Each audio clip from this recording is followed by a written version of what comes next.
The Center for Democratic Integrity and Leadership has praised the Minister of the Federal Capital Territory, Wike's performance, clearing of any wrongdoing in the administration of land in Abuja. The CSO statement comes in response to a recent media campaign alleging that Wike corruptly allocated thousands of acres of land to his son, Jacqueline Wike. According to the group, the allegations are politically charged and highly irresponsible, lacking in both context and credibility. Speaking at a press conference on Tuesday, Kevin Chua noted that Wike has shown extraordinary leadership and administrative rigor since assuming office, transforming the FCT's infrastructure and land administration. He highlighted Wike's achievements, including renovation of the International Conference Center, delivery of intra-city rail and bus terminals, and resurfacing of internal roads. The group also emphasized that land administration has been brought under fresh scrutiny, with dominant allocation and illegal land grabbing being revoked and relocated to those who utilize the land productively. Regarding the allegations against Wike, the group added that there is no prohibition against allocating land to a legitimate company based on who its directors may be, and that the proper processes were followed in the allocation of land to Jacqueline Farms and Estate Limited, a company associated with Wike's son. The group believes that the smear campaign against Wike is driven by entrenched interests who have lost access to the FCT's former regime of favoritism and are fighting back against the minister's reforms. Organization committed to protecting democratic governance and defending public servants against orchestrated misinformation, we find it necessary to speak out against what is clearly a malicious attempt to assassinate the character of a sitting minister who has, in less than 2 years, transformed the face of Nigeria's capital city.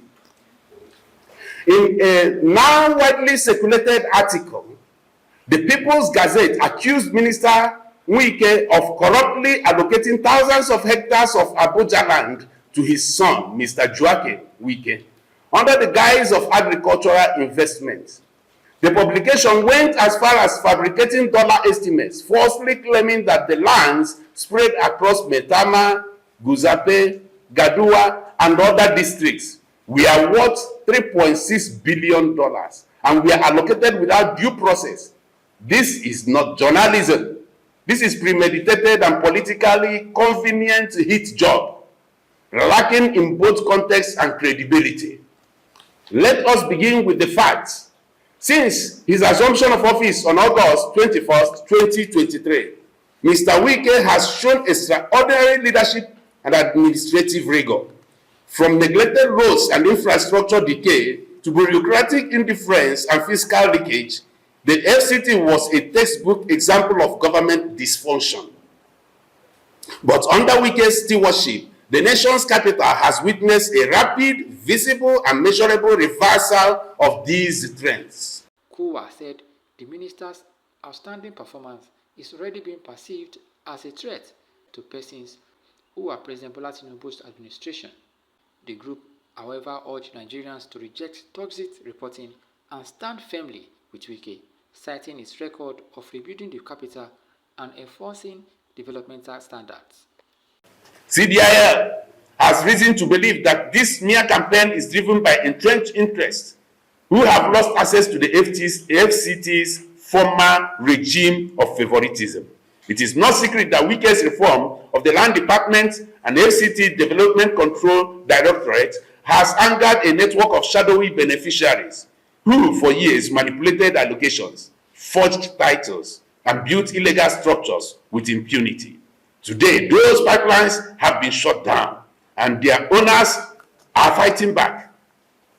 It is also no coincidence that this campaign has intensified at a time when the Honorable Minister's popularity is growing.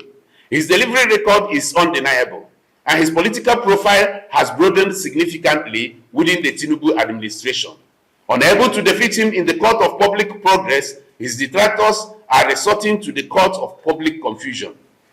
The Gazette's reporting also seeks to blackmail the presidency by pushing a false dilemma: act against Wike or risk seeming complicit. This is nothing short of manipulative coercion disguised as journalism. President Tinubu, a former governor and seasoned administrator, understands the importance of evidence-based governance. He urged Nigerians to reject this brand of toxic reporting. No public official is above scrutiny, but scrutiny must be factual, fair, and devoid of agenda. Wike's record speaks for itself. He is rebuilding a capital, enforcing development standards, and protecting Abuja from the rot of mediocrity and misgovernance.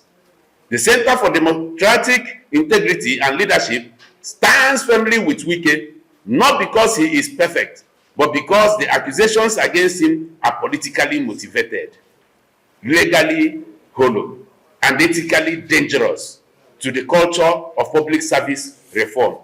We will continue to monitor this situation and will not hesitate to take legal action against individuals or groups who perpetuate falsehoods with the intent to defame and destabilize honest relations.